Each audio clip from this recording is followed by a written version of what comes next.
말씀은 요한복음 18장 말씀 보겠습니다. 요한복음 18장 말씀입니다. 저희 여수 성령 치유센터에서는 현대인의 성경으로 예배를 드립니다. 오늘은 예수님이 십자가 고난을 받으시고 십자가에 죽으신 성금요일입니다. 내일 모레 주일 새벽에 부활절 주일 새벽에 주님이 다시 살아나셨습니다. 오늘 예수님이 고통의 십자가를 지신 고난 주간의 금요일입니다. 오늘은 예수님이 체포되시고 고난받으신 것에 대해서 하나님 말씀을 살펴보겠습니다. 18장 1절을 한번 보겠습니다. 예수님은 기도를 마치시고 제자들과 함께 기드론 골짜기를 건너 맞은편에 있는 동산으로 들어가셨다. 예수님은 겟세마네 기도를 마치시고 이제 오늘 죽으실 것을 준비하시고 이제 죽으시러 동산으로 올라가신 것을 볼 수 있습니다. 2절입니다. 거기는 예수님이 제자들과 가끔 모이던 곳이어서 그분을 팔아 넘기려는 유다도 알고 있었다. 예수님의 12제자 중에 돈깨를 맡았던 돈을 훔치고 도둑질했던 유다가 예수님을 돈을 받고 팝니다. 그는 하나님의 아들 예수님의 능력과 권세보다는 돈을 좋아했던 사람입니다. 그래서 예수님을 이제 팔아서 넘깁니다. 어떻게 팔아 넘겼는가 보겠습니다. 3절입니다. 유다가 한때 로마 군인들과 그리고 대제사장들과 바리새파들이 보낸 성전 경비병들을 데리고 그곳으로 갔는데 그들은 등과 횃불과 무기를 가지고 왔다. 왜 등불을 가지고 왔을까요? 어두웠어요. 캄캄한 새벽이었기 때문에, 해가 뜨기 전이기 때문에 어두워서 횃불을 가지고 무기를 가지고 예수님을 잡아 죽이러 오셨습니다. 근데 예수님이 그들을 향해서 뭐라고 말씀하셨는가 보겠습니다. 4절입니다. 예수님은 자기가 당할 모든 일을 아시고 앞으로 나오시며 너희가 누구를 찾느냐고 물으셨다. 예수님 뭘 아셨다고요? 예수님은 십자가의 고난을 받으시고 죽으실 일을 미리 아셨습니다. 그리고 그들 앞에 나와서 너희가 누구를 찾느냐고 물으십니다. 보통 사람들은 누가 자기를 죽이려고 하면 도망가 숨습니다. 여러분은 여러분을 누가 죽인다 하면 도망가 숨을까요? 찾아서 날 찾느냐 그럴까요? 어떨 것 같아요? 도망가요. 도망가 숨지요. 예전 어떤 분이 누가 칼을 들고 와서 죽인다고 기다려, 내가 칼 들고 널 죽일 거니까, 오해가 생겨가지고 그렇게 오니까 도망가서 옆집에 가 숨어 있었다 그러잖아요. 누가요? 예전에 우리가 그런 사람 알고 있잖아요. 칼 들고 오니까 칼싸움이 날까 싶으니까 잘못 오면 살인이 일어날 수가 있잖아요. 칼 들고 죽이러 온다 그러니까 미리 피하는데, 예수님은 너희가 누구를 찾느냐고 물으십니다. 5절입니다. 그들이 나사렛 예수를 찾고 있어 하고 대답하자 예수님은 내가 바로 그 사람이라고 말씀하셨다. 그때 예수님을 팔아넘기는 유다도 그들과 함께 서 있었다. 누구를 찾느냐고 물어보니까 예수님을 찾느냐니까 바로 내가 그 사람이라고 예수님은 자기 자신을 떳떳하게 이제 말씀하십니다. 죽음 앞에서 두려워하지 않고 당당한 모습을 보이시는 모습이 있습니다. 하나님의 아들 예수님이 이 땅에 우리 사람 인류를 대신해 죽으러 오셨기 때문에 하나님의 목적을 이루어야 되기 때문에 예수님은 그들 앞에서 내가 바로 그 사람이라고 담대하게 지금 말하고 있는 모습을 볼 수 있습니다. 6절입니다. 그들은 내가 바로 그 사람이라고 진 예수님의 말씀을 놀라 뒷걸음치다가 땅바닥에 넘어졌다. 사람들이 예수님을 잡으러 왔는데 예수님이 숨은 게 아니라 바로 내가 그 사람이라고 당당하게 말하니까 오히려 그들이 놀래가지고 뒷걸음을 쳐다가 바닥에 넘어졌다고 말합니다. 하나님의 권세와 권위 앞에 넘어졌을 것입니다. 우리는 창조주 하나님의 권능과 권세 앞에요, 우리는 너무 부족한 존재입니다. 우리가 대단한 존재인 것처럼 내가 하나님 앞에 믿음이 부족하고 성령의 충만함이 부족하면요, 내가 이 세상에서 제일 잘나고 대단한 사람같이 여겨집니다. 얼마 전에 어떤 분이 그러더라고요. 내가 초등학교 때 전체 1등을 했습니다. 공부를 잘했군요. 누가 그러니까. 근데 우리 시골 학교에서 1학년이 저 혼자였습니다. 자기 혼자니까 전체 1등이다. 막 전체 1등만 해도 막 내가 대단한 사람처럼 여기잖아요.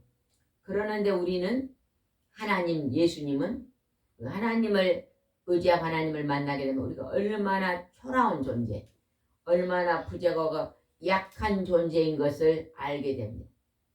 그래서 하나님을 믿고 성령이 충만하면 충만해질수록 우리가 우리 자신을 향해서 고개가 숙여지고 하나님 앞에 나 자신의 연약함을 볼 수 있다는 것입니다. 그래서 성경에 반을 썼던 사도 바울은 나는 죄인 중에 괴수라고 표현한 것이 하나님을 알면 알수록 자기 연약함을 알았기 때문에 그렇게 표현한 것입니다. 여러분, 하나님 앞에 여러분이 대단한 존재 같아요? 아니면 나는 정말로 보잘것없는 티끌과 같은 존재인 것 같아요? 뭐 같으십니까? 예, 티끌 같은 존재인 것을 우리가 깨닫는다면요, 그 하나님의 성령이 우리 안에서 우리를 바로 볼 수 있도록 가르쳐 주신 것입니다. 하나님 앞에 겸손할 수가 있다는 것입니다. 7절에 또 예수님이 다시 말씀하시면 7절입니다. 예수님이 다시 그들에게 너희가 누구를 찾느냐고 물으시자 그들은 나사렛 예수라고 대답. 두 번째 또 물어봅니다. 누구를 찾느냐? 나사렛 예수님을 찾는다. 요즘 내가 예수다고 가짜 예수들이 얼마나 세계적으로 많은지 모릅니다. 그러나 그들은 나사렛 예수 그리스도가 아닙니다. 나사렛 예수 그리스도가 십자가에 죽으시고 부활하시고 승천하셨다가 다시 이 땅에 찾아오실 나사렛 예수 그리스도가 아닙니다. 그죠? 내가 예수님이다, 재림 예수다 그러면요, 그 손에요 못자국이 있어야 돼요. 그 발에 못자국이 있어야 되고 옆구리에 창자국이 있어야 돼요. 없잖아요. 그리고 내가 재림 예수다고 말할 수 있는 사람은요, 하나님이 아버지가 돼야 돼요. 그러나 육신의 아버지가 다 이 땅에 있잖아요. 최씨인 사람은 최씨 아버지가 있고 김씨인 사람은 김씨 아버지가 있는데 그들이요 사람들을 미혹하고 속여가지고 내가 재림 예수다고 가짜를 주장하고 있는 그것들을 우리는 조심해야 됩니다. 여기서 나온 나사렛 예수를 찾는다. 나사렛 예수 그리스도만이 우리의 참 진리요 참 우리를 구원하실 구원자인 것을 우리는 알아야 될 점 있습니다. 8절입니다. 그래서 예수님은 그들에게 말씀하셨다. 나는 너희에게 내가 바로 그 사람이라고 말하였다. 너희가 나를 찾는다면 이 사람들을 가게 하라. 여기서 이 사람들은 누굴까요? 제자들이요. 예수님의 제자들은 가게라.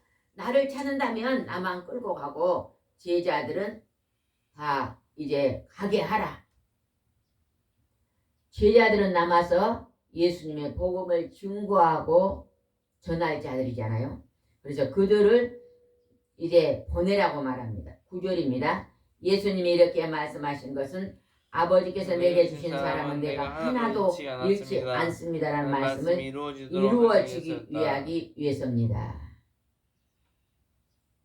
오직 예수님은 구원자로 우리의 죄를 대신 짊어지고 십자가에 죽으시고 우리 죄를 대속할 자로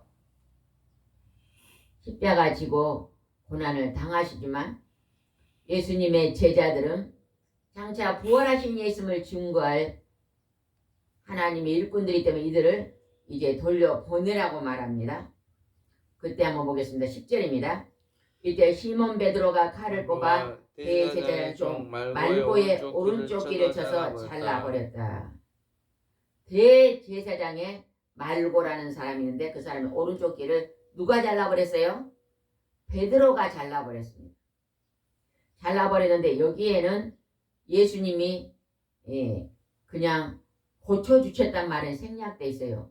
그러나 누가복음 22장 51절에 보면 예수님은 그 떨어진 귀를 주어서 다시 말고의 귀에 붙여서 고쳐주셨다고 기록되어 있습니다. 이때도 예수님은 자기를 죽으려고 온 사람의 원수를 사랑하고 계신 모습을 볼 수 있잖아요. 그죠? 나를 죽이러 왔냐? 베드로야 그래 귀를 잘랐냐? 잘했다 이런 게 아니라 예수님은 그 귀를 붙여주시고 어떻게 말씀했는가 봅시다. 11절입니다. 그러자 예수님은 베드로에게 내 칼을 도로 갈집에 꽂아라. 아버지께서 내게 주신 고난의 잔을 내가 마셔야 하지 않겠느냐고 말씀하셨다. 예수님은 하나님 아버지께서 이 땅에서 고난의 십자가를 지시는 이 고난의 잔을 내가 마셔야만 너희들을 영생의 자리 천국으로 인도할 수 있다고 말씀하시고 있습니다.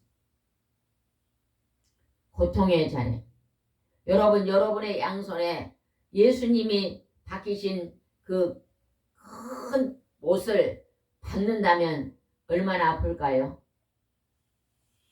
얼마나 아플 것 같아요? 볼펜을 가지고 여기를 한번 쳐도요 아파 죽는다고 소리칠 거예요.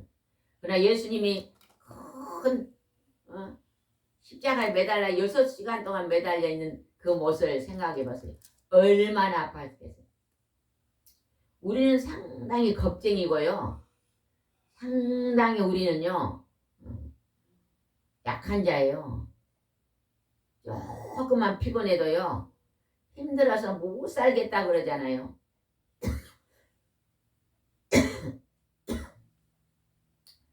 우리가요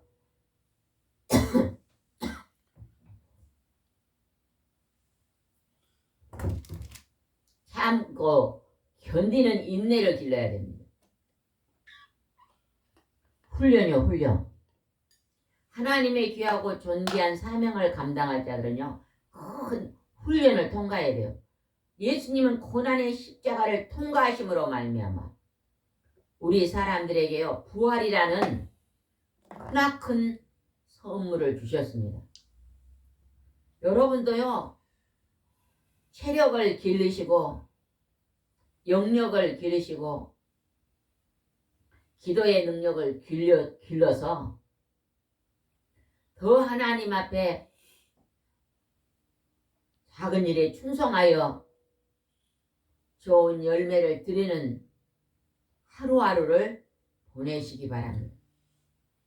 예수님은 아버지께서 주신 이 고난의 잔을 내가 마셔야 된다고, 이 고난의 십자가를 내가 져야 된다고 담대하게 지금 예수님을 죽이려는 무리 앞에 말씀하고 계십니다. 하나님은 오늘 우리에게 24시간이라는 귀하고 존귀한 시간을 주셨습니다. 이 시간 속에서 우리가 늘 무엇을 많이 해야 될 것 같아요?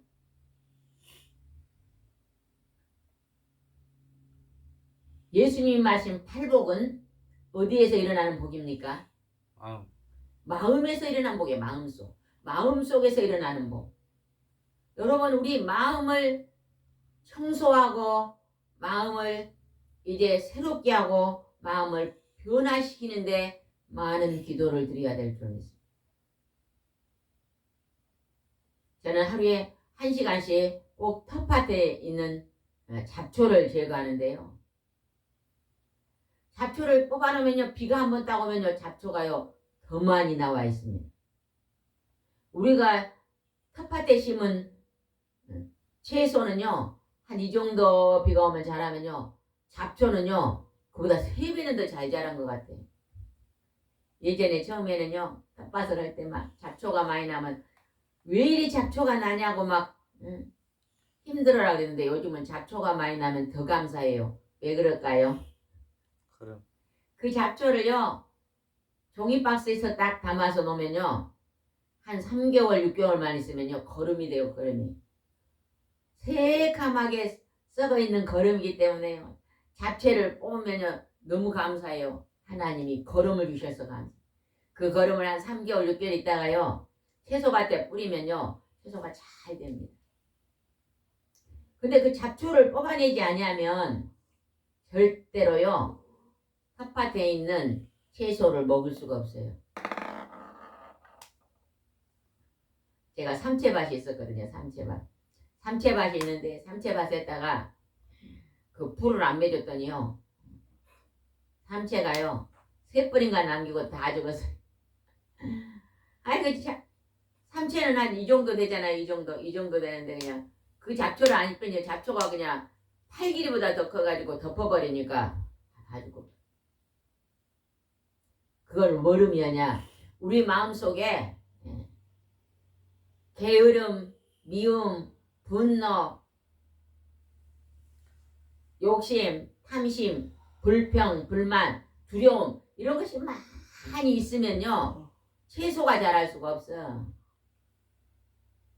기쁨, 감사, 찬양, 즐거움, 사랑, 자비, 온유, 겸손 이런 좋은 열매가 자랄 수가 없어요. 그래서 좋지 않은 건 자꾸 뽑아내야 돼. 뽑아내.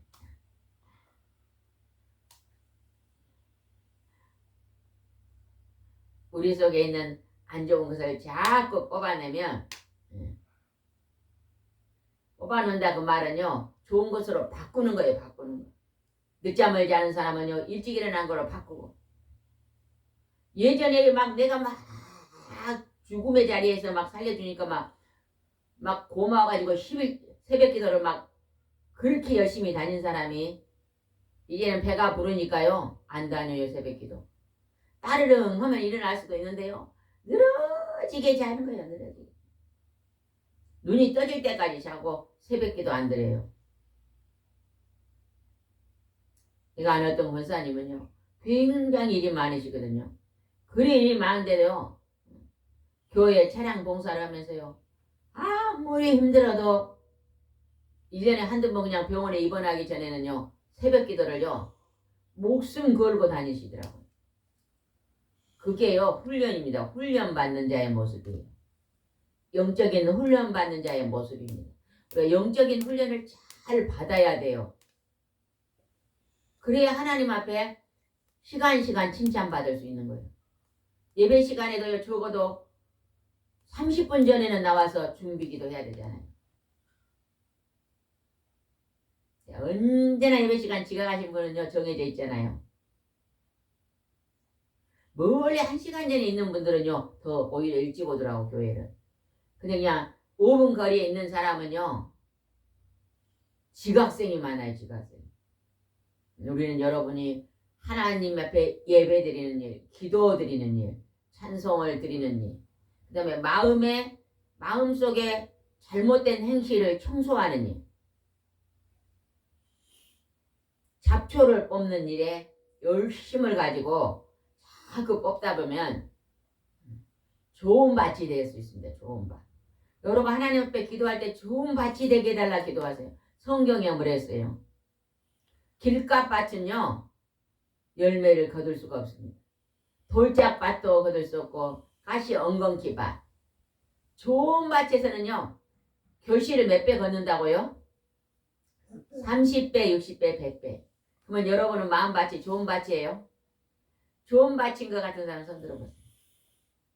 가시 엉겅퀴 밭인 것 같으면 손 들어보세요. 돌짝밭이에요? 그러면 선생님 가시 엉겅퀴 밭 손 들어내요. 그러면 돌짝밭은 손 들어보세요. 그 다음에 길가밭 손 들어보세요. 안 든 분은 뭐예요? 손 안 드신 분은 뭐예요? 좋은 밭이 되기 위해서 여러분의 한두 가지 잘못 행하는 게 있을 거예요. 분명히. 그걸 고치세요. 그걸 바꾸세요. 그러면요 점점점 좋은 밭이 되는 것입니다. 그래서 마음밭이 언제나 좋은 밭이 되시기를 바랍니다. 예수님은 오늘 우리를 하나님의 백성으로 인도해 가시고 그 고난의 잔을 마셨습니다. 그 다음에 한번 보겠습니다.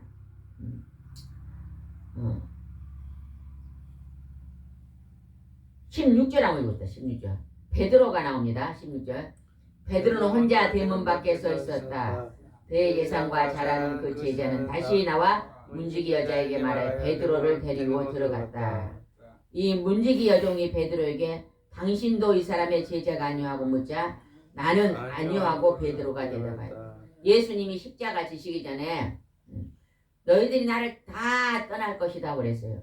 예, 베드로가 나는 절대로 예수님을 안 떠납니다. 그러고 장담을 했거든요. 장담을 한 그 베드로가요.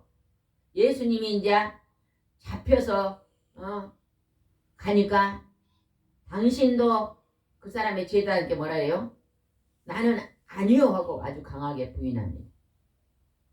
예수님은 죽음 앞에 담대한 모습인데 베드로는 죽을까 싶어서 아니라고 지금 거짓말하고 있잖아요.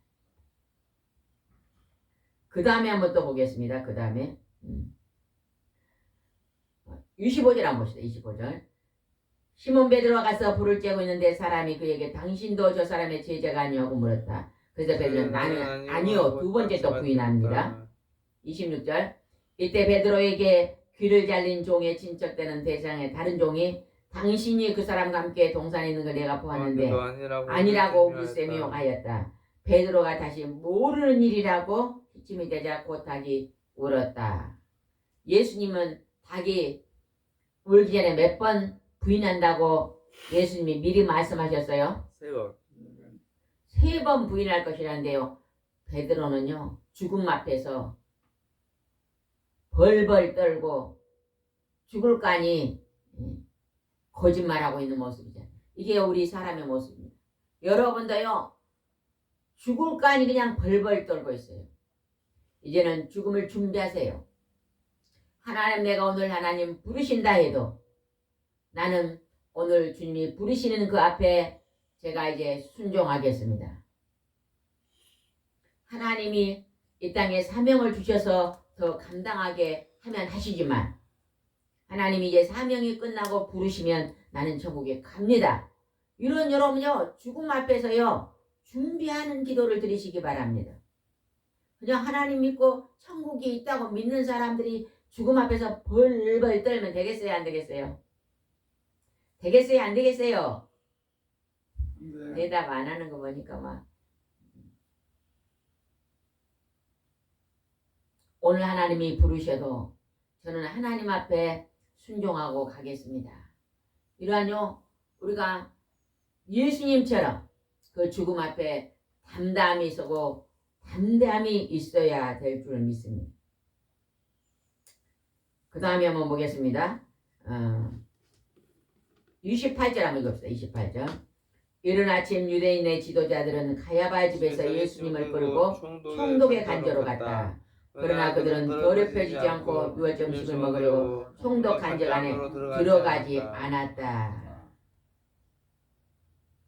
33절 읽어보겠습니다. 그래서 빌라도는 다시 관저로 들어가서 예수님을 불러 물었다. 내가 유대인의 왕이냐? 빌라도가 예수님에 대해서 내가 유대인의 왕이냐고 물었습니다. 그랬더니 예수님이 대답하십니다. 34절. 그것이 내 생각이냐 아니면 다른 사람이 나에 대해서 너에게 한 말이냐? 35절. 너는 내가 유대인이라고 생각하느냐? 내 동족과 대제사장들이 너를 나에게 넘겼다. 도대체 내가 무슨 짓을 했느냐? 예수님께서 아주 귀중한 말씀하신다. 36절은 예수님께서 하신 귀한 말씀입니다. 이 말씀 우리가 깊이 묵상해야 될 줄 믿습니다. 36절. 내 나라는 이 세상에 속하지 않았다. 만일 내 나라가 이 세상에 속했다면 나는 종들이 싸워 내게 유대인에게 넘기지 않게 하였을 것이다. 그러나 내 나라는 이 세상에 속한 것이 아니다. 우리 하나님 믿는 우리는요, 이 세상에 속한 백성이 아닙니다.